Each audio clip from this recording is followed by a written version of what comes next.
SIR এর form যেটা দিয়েছে, তো এরকম একটা ফর্ম দিয়েছে যাদের 2002 সালে ভোটার লিস্টে নাম নেই তারা কিভাবে ফিল আপ করবে চলো দেখি। প্রথমে জন্ম তারিখ, যার যেটা জন্ম তারিখ সেটা এখানে বসিয়ে দেবে। আধার নাম্বার 2025-এর, এই কোডটা ফিল আপ হবে 2025-এর অনুযায়ী, ঠিক আছে? 2025-এর অনুযায়ী তো আধার নাম্বার তোমরা বসিয়ে দেবে, মোবাইল নাম্বারটাও তোমরা বসিয়ে দেবে। এবার অভিভাবকের নাম, তোমার বাবার নাম এখানে তোমরা লিখে দেবে। অভিভাবকের এপিক নম্বর, মানে যেটা ভোটার কার্ডে রয়েছে যে নাম্বারটা, অনেকেই বুঝতে পারছে না এপিক নাম্বারটা কি। যেটা ভোটার কার্ডে রয়েছে ওই নাম্বারটা এখানে লিখতে হবে, ঠিক আছে? যেটা কারেন্ট ভোটার কার্ড ওটাই।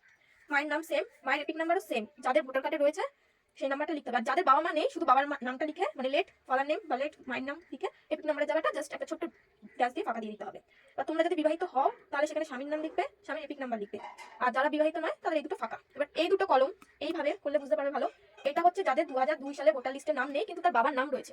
এরকম একটা লিস্ট আছে, সেটা নিয়ে বসবে, বসে এখানে খুঁজবে যেখানে তোমার বাবার নাম রয়েছে, সেই দেখে বাবার নামটা এখানে লিখবে। বাবার এপিক নম্বর যেটা 2002 সালে রয়েছে এখানে, সেই নাম্বারটাই এখানে লিখবে। এবার আত্মীয়ের নামটা অনেকটা বুঝতে পারছে না। এবার বাবার নামের জায়গায় কি নাম আছে? পিতা দেওয়া আছে এখানে, সে পিতার নামটা লিখবে। সম্পর্ক কি? এই যে পিতা দেওয়া আছে, তাই পিতা। এবার জেলা, যার যেটা রাজ্যের নাম ওয়েস্ট বেঙ্গল। বিধানসভা, আর বিধানসভাটা কোথায় খুঁজবে? 2002 সালে যেখানে ভোট দিয়েছিল, যেমন আমাদের জগদ্দল বিধানসভা, এই জগদ্দলটা এখানে লিখতে হবে।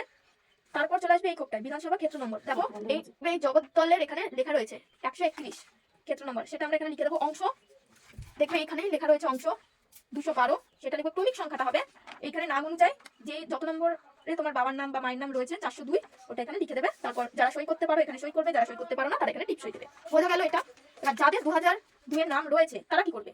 তারা সেম এইভাবে এটা ফিল আপ করবে। 2025 অনুযায়ী কারেন্ট ডকুমেন্টস গুলো এখানে ফিল করবে। যার বাবা মা মারা গেছে, লেট ফাদার নেম, দেন এপিক নম্বর থাকলে দেবেন, না হলে দেবেন না, ঠিক আছে? মায়ের নামও সেম। এবার বিবাহিত হলে স্বামীর নাম, স্বামীর এপিক নাম্বার, না হলে ছেড়ে দেবেন। তারপর হবে এরকম ক্রস, ঠিক আছে? নির্বাচকের নাম, যেই নামটা রয়েছে 2002 সালের এই লিস্টটায়, সেই নামটাই লিখবেন। ভুল থাকুক ঠিক থাকুক, যা নাম রয়েছে এই লিস্টটায় সেই নামটাই লিখবেন। এপিক নাম্বারটা যেটা এইখানে রয়েছে যেটাই থাকুক সেটাই বসিয়ে দিতে হবে।